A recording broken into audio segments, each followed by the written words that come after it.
If you're looking to buy Starlink, one of the first decisions that you face is which hardware to buy.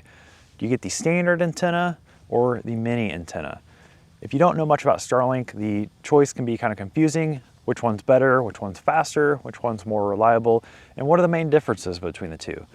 These are common questions that I get on the blog and on the YouTube channel, so I thought I'd make this video doing a kind of head-to-head comparison, finding out what the key differences are, which one's faster in a speed test head-to-head, which one's more reliable, which one uses more power, that sort of thing. We're gonna be answering all those questions and more in today's video. So let's jump right into it, starting with an overview of each unit. So let's start by taking a look at the Gen 3 standard dish. This is Starlink's latest iteration of their standard unit. It's kind of the best for residential applications. You know, it's the highest power antenna that they have for consumers.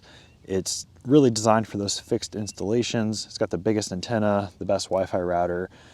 And you know, with the separated power supply and Wi-Fi router that you see there, it's really ideal for, you know, mounting it on a roof and running the cable through your home.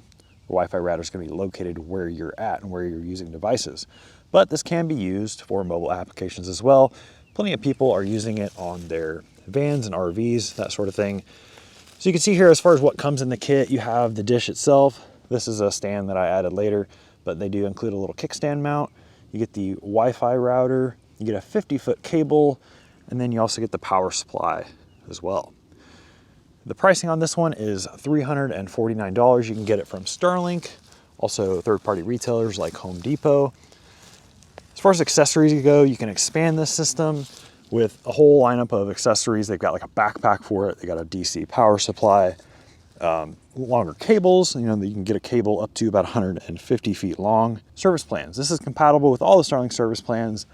Although they don't allow you to initially order it with the Roam 50 gigabyte plan, you can order it with Roam Unlimited and then just switch after about a month or so. So it is compatible with all the service plans, which makes this kind of a well-rounded and versatile solution. For mounting accessories, Starlink offers a ton of different roof mounts for the standard dish, and the third party has a bunch of options as well. While we're on the subject of mounting, as you know, on this channel, I've done a lot of reviews and installation tutorials for various kinds of Starlink mounts. So I'm a DIYer, but I get that not everybody wants to go that route.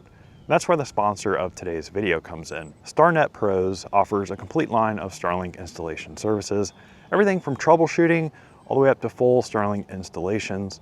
They serve both residential and commercial customers, offering personalized solutions for every unique situation. They have a team of certified professionals that are located across the country, and they're trained on all aspects of Starlink installation. If you're not interested in climbing up on your roof and installing your Starlink like I did here, then get a professional installation so that you can ensure it's done right the first time for optimal performance and reliability. Whether you're a homeowner that needs a basic Starlink install or just advice on which mounts to use, or you're a business that needs a custom Starlink integration, StarNet Pros can help you out. Visit starnetpros.com/dishytech or the link in the description below, and make sure to tell them Colby from DishyTech sent you. All right, now back to the video. All right, moving on now to the Starlink Mini. Let's do a quick overview of this thing. So in my opinion, the Starlink Mini is best for travel, portable applications where the tiny size of it, the low weight, and the low power consumption are kind of like your key priorities. It's so versatile. Starlink claims that it's a little bit slower than the standard, which we will put to the test, but overall you get a ton of performance out of such a small little package. Starlink actually just reduced the price of this. They reduced the MSRP to $499. You can get that from Starlink or from retailers like Home Depot. As far as what comes in the kit, you obviously get the mini antenna itself. You get the pipe adapter mount included, which you can see that I'm using right there. This is all extra. I just did that, just kind of rigged this up for this test.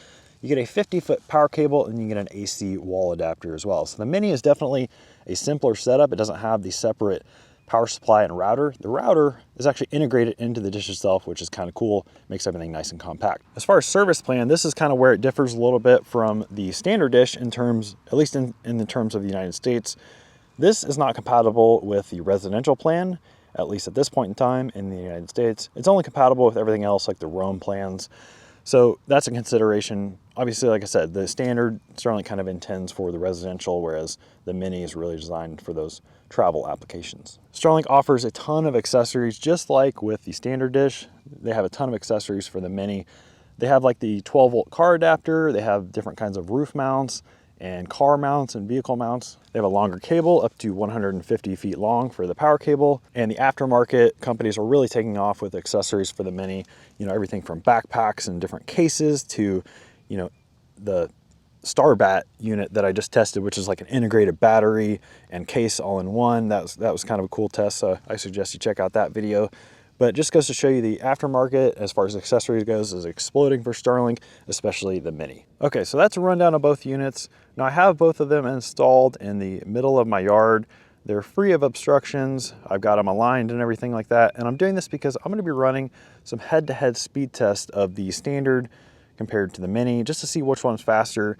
Starlink made kind of, when they announced the Mini, they kept attaching the 100 megabits per second number to it.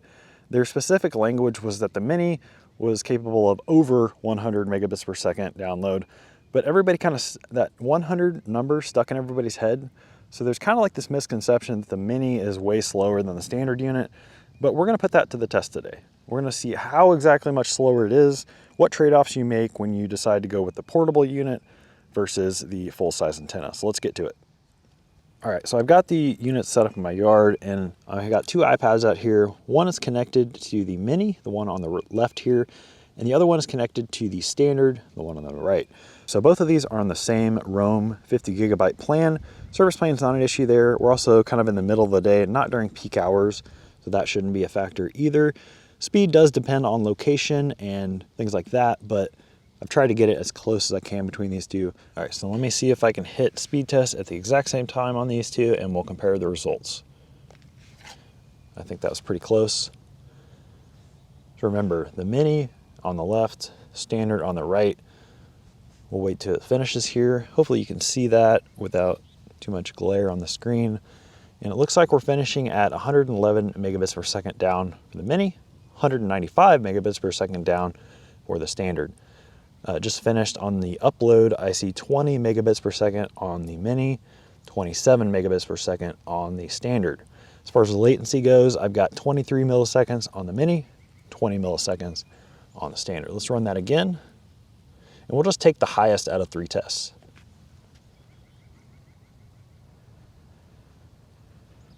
So this time, kind of the opposite. We've got the Mini jumping up to 138, the standard topping out at 85 megabits per second. Still waiting on the upload to finish, but it looks like they're going to be sort of similar. 14.2 megabits per second upload on the Mini, 16.7 on the standard, and actually latency is higher on the standard this time, 24 milliseconds versus 20 milliseconds. So we'll run one more time, and then we'll just take the best result from all 3 of those tests as the final score.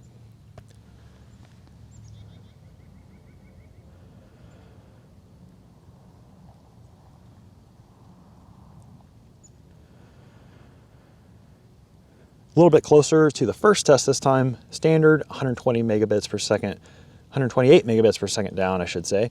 28 megabits per second upload with 28 milliseconds of latency for the standard dish. For the Mini, we had 71 megabits per second down, 21 up, 28 milliseconds of latency. The standard topped out at 195 megabits per second down, and the Mini, I believe, was like 137 megabits per second down, something like that.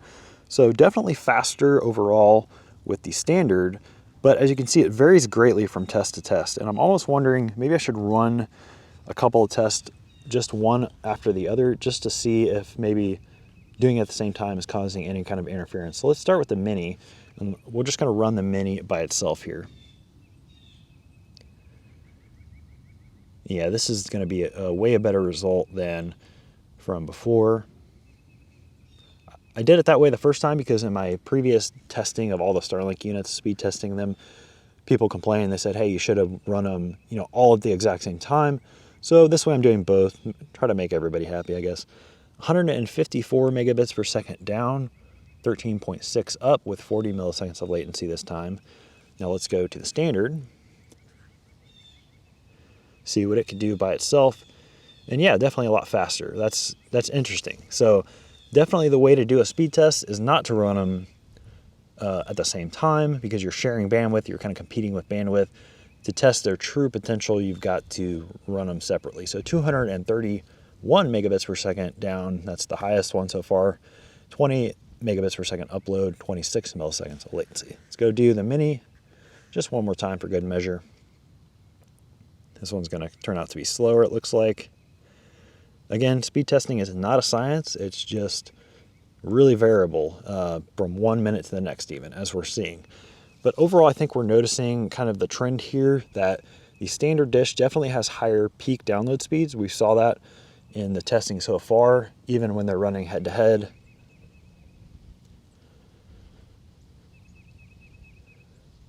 Looks like this one's going to be right at around 200. Oh, okay, now it's peaking up 234 megabits per second. So overall, I would say that the Mini is definitely comfortable in that 100 to 150 range, whereas the standard is comfortable in the 200 to 250 megabits per second range. So definitely peak higher speeds download from the standard compared to the Mini. Upload, pretty similar. I mean, they're both running around 20 megabits per second. Like this, the Mini seems to bounce from 15 to 20. The standard bounces from 20 to 25. Latency, they're trading blows here. They're both usually under 30 milliseconds. I don't think latency is that big of a deal between these two. You're getting similar performance in terms of your ping from the Mini to the standard. Let's compare power consumption, because I know that's going to be a big question. I've done a lot of testing on this in the past, like for in-motion use.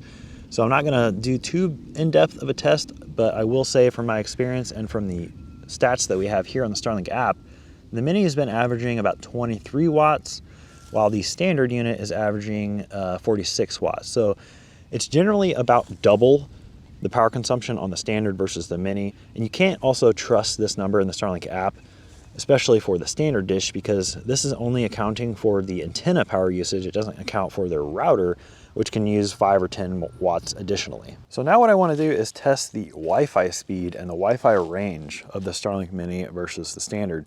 And the way that I'm going to do that is via the Starlink app, and it's got a cool advanced speed test built in that actually checks your device to Starlink. That's basically your Wi-Fi speed. And there we go. So as you can see, I'm standing right next to the Wi-Fi router of the Starlink Mini, and I actually confirmed with Starlink that the pattern of this Wi-Fi router is actually focused behind and underneath the Starlink Mini. And that's because most people are going to be mounting it to like the roof of their van or something. But as you can see, my Wi-Fi transfer speed is very slow. 203 megabits per second on the download, and then for some reason more on the upload. And basically what this is testing is the Wi-Fi transfer speed from the router on the Mini to the iPad here. And that's like a local Wi-Fi network transfer speed test. And that can tell you whether or not your Wi-Fi signal or your Wi-Fi range is any good. So standing right next to the router of the Mini, I should get the best performance right here. And as I walk about 50 feet out for this next test, you're gonna see that dramatically drop off, and that kind of shows you the Wi-Fi range degradation. So let me walk about 50 feet away. All right, I'm about 50 feet away from the Starlink Mini, which you can barely see in the yard there, and I've just run another advanced speed test. And as you can see on the device to Starlink, this is remember the Wi-Fi transfer speed test, 215 megabits per second down and around 200 megabits per second on the upload. What that number is telling me is that even at 50 feet, I'm still getting a really good Wi-Fi signal. So it's not really limiting me as far as this distance goes. So even if you were to mount this like on the roof of your van or RV, or let's say you had it at a campsite and you were using it in the camper while your dish was in like a clearing nearby, you would still have good Wi-Fi range, even at the max of the included 50-foot cable. Okay, now I'm doing something just pretty crazy. You see the Mini way over there. Let me zoom back out. I'm about 100 feet away or so from the Starlink Mini, and I'm going to be running another one of these speed tests, the advanced speed test, just to see what the Wi-Fi range drop-off is. Because at this distance, this is ridiculous. I'm too far away from the dish, and I'm at the kind of wrong angle for what Starlink says the Wi-Fi pattern is for the Wi-Fi radio. So let's see what it can do at this distance. Sorry about the glare, but as you can see, first of all, on the right here, almost 300 megabits per second internet speed download from the Mini, which is incredible. These are higher numbers than we were seeing in the previous speed testing. But as you can see right there, this is the number that I'm focusing on for the Wi-Fi range test.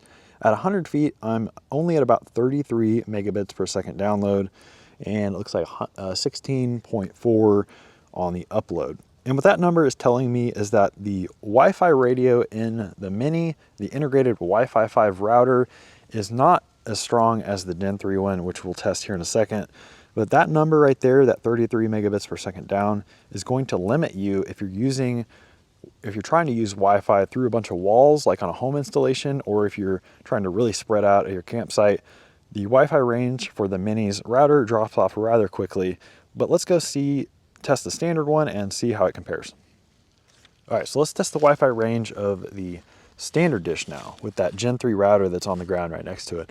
And I just run an advanced speed test for the standard and ignore the number on the right. The one that I'm focused on is this router or device to router score, 492 megabits per second on the download, and similar for the upload, which is quite a significant bit higher compared to the results from the Mini, as they're standing right next to the Wi-Fi router. That tells me that the signal here is faster, stronger, and that's because the Gen 3 standard has a Wi-Fi 6 router and just better Wi-Fi radios overall. Now let's go repeat the 50-foot and the around 100-foot test and see how it compares. All right, standing about 50 feet away from the standard dish and the Gen 3 router, and as you can see, compared to the Mini, we are getting much higher device to router scores. So still around 400 megabits per second down and around 300 megabits per second up on the Wi-Fi speed test for the standard dish, which is, what is that? Basically double what the Mini was. So that tells me that the Wi-Fi 6 router is got much better range. Let's go 100 feet away and really put that to the test. All right, about 100 feet away again, just like with the test on the Mini, and the device to router score much higher than the Mini was. So the Mini, if you remember, was at around 30 megabits per second download on this test, and the standard is hitting around 137 down and 37 megabits per second on the upload transfer speed, which was double what the Mini was. So that right there is basically all you need to know as far as the Wi-Fi performance of these two units. The standard dish has a much better Wi-Fi router, it has much better range and transfer speeds on the Wi-Fi network compared to the Mini. But overall, both of them have pretty good realistic range if you're using it in like a travel situation or a home internet situation. By the way, both can be expanded via mesh. You can install a third-party router mesh system, or you can install Gen 3 routers as additional mesh nodes to improve the Wi-Fi coverage of both of these systems if you need to.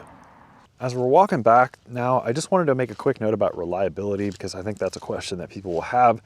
And from my testing and experience, both of these dishes are pretty rock solid as far as performance and weather goes, and also in motion usage. I've got a recent test that I did in blizzard conditions between the standard and the Mini. Both of them were near perfect with virtually no outages. So I don't think there's a significant difference between the standard or the Mini in weather performance. And as far as in motion goes, I've tested, again, both of these extensively on multi-hour road trips, and both of them were rock solid with basically no outages, even at highway speeds. Final thoughts now between the standard and the Mini. Which one should you choose? Which one's better? I think it really all just comes down to what your use case is. If you're mostly traveling and using them in portable applications where size, weight, and power consumption are the key factors, the Mini is definitely the way to go. It has much of the same performance as the standard dish, as I've demonstrated today, at half the size, half the weight, half the power consumption. And in some markets it's cheaper, but other markets you will pay a premium for that, like in the United States. But it's just $150 more compared to the standard, and you get so much performance in such a little tiny unit. The Mini is quickly becoming one of my favorite Starlink dishes just because of how versatile it is. Whereas the standard here, if you prioritize just peak performance, you want the most download speeds, the most upload speeds, and the absolute lowest latency, I think the standard dish is where it's at, especially for fixed locations. If you're going to be using this as a residential dish, you definitely want the standard. That's really the only option. Can't even use the Mini for residential in at least my country. But the standard just has a bigger antenna, it has more power, and as I've shown today, more peak download speeds and upload speeds, but it's really not that much different than the Mini overall. The standard though is cheaper, so that's a big benefit of it. And You can use it for basically any kind of service plan, any kind of use case. I've used it for camping, for in-motion use. I use one for my home internet. It's just the all-around, full-size regular dish. So I really don't think you can go wrong. It just depends on what your situation is. So thank you for watching. I hope this was informative. I hope it helped you make a decision between the standard and the mini. And I especially want to give a shout out to the channel's members, the supporters, and the superfan members. These are the people that, with their direct contributions to the channel, they help me create videos like this. So their names are going to be on the screen, and if you want your name listed, you can click the join button below this video to learn more about the channel membership. Let me know if you have any feedback or additional questions. Maybe I missed something. I'll answer it in the comments below. But until then, I'll see you in the next video.